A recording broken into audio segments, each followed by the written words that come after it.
Well, good afternoon, good afternoon, good afternoon. Wait a minute, that doesn't have the same ring as good morning, good morning, good morning, but hey, it is the afternoon. I'm on my afternoon commute where I'm driving to. Where am I driving to? I'm driving to home, and I just had a hawk fly across in front of me. Oh my gosh, that's exciting.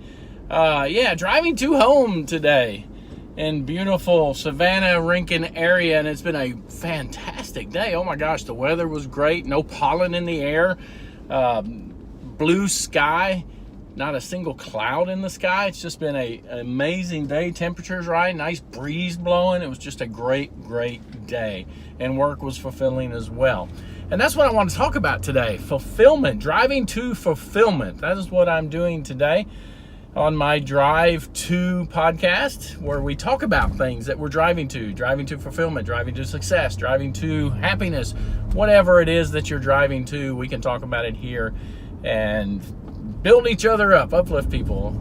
As you can see, I am driving, actually, as I already said, so I have to watch the road a lot because rush hour traffic, you might not think it's much in Savannah, Rincon, but it's enough to make you have to pay attention, which you should when you're driving anyway. I feel like I'm rambling, I probably am, but I said I was going to talk about driving to fulfillment today.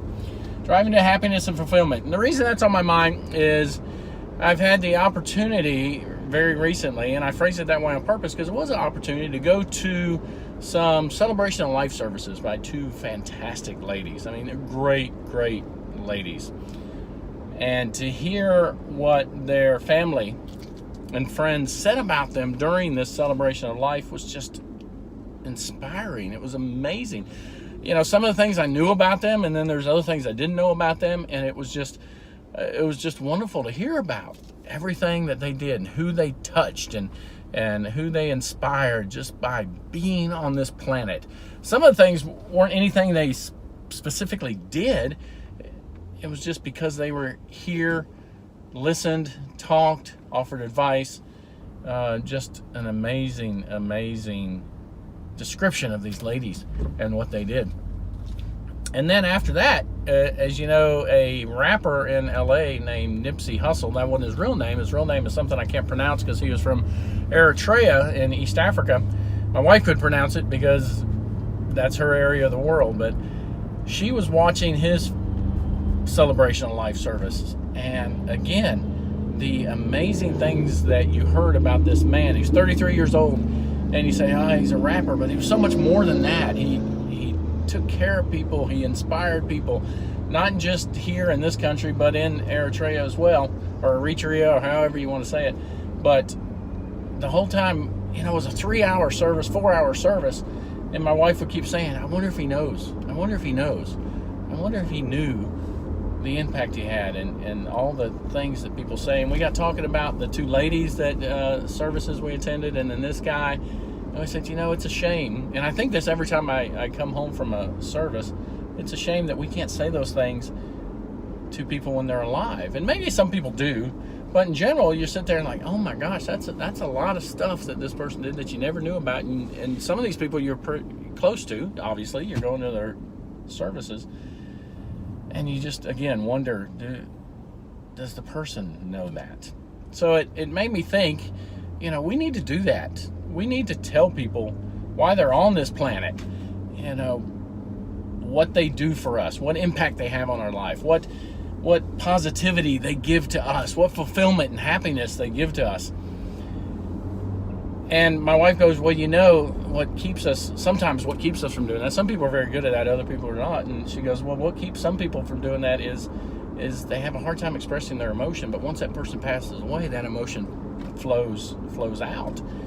So she goes, it's going to be hard to get people to tap into that while the person's still alive and sitting there. Because we talked about having an idea of a business plan to do this, to help people facilitate this. You know, life celebration, kind of like, you know, the old show, This Is Your Life, you know, where people come on and describe your life to you. And then you get to guess who that person is. But this is upfront, personal. Here's the impact you've had on my life. And I looked it up, and there is such a thing. You know, there's life celebrations, you know, generally speaking, though, it's right before the person dies. It's like somebody might have a terminal illness, know they're going to pass away.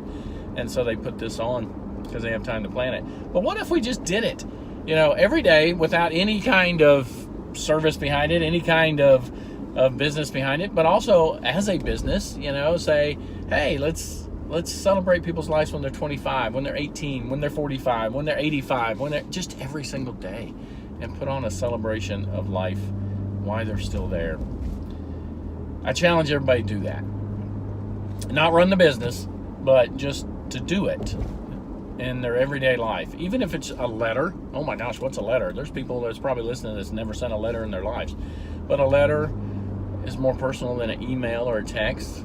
So write a letter if you can't say it out loud, or plan a day, on everybody's birthday. I was at a birthday party the other day, and one thing that they did on this birthday is everybody says something about the birthday girl or the birthday boy, that's kind and something that person has done for them throughout the year. And it was a great thing, and I'm going to incorporate that in our birthdays moving forward. But that's the same idea. So everybody's chasing fulfillment, everybody's chasing love, everybody's chasing happiness, and what better way to get all that than giving it out to people? And then when somebody does that to us, let's make sure we receive it well. I know my wife is one of the worst at accepting compliments.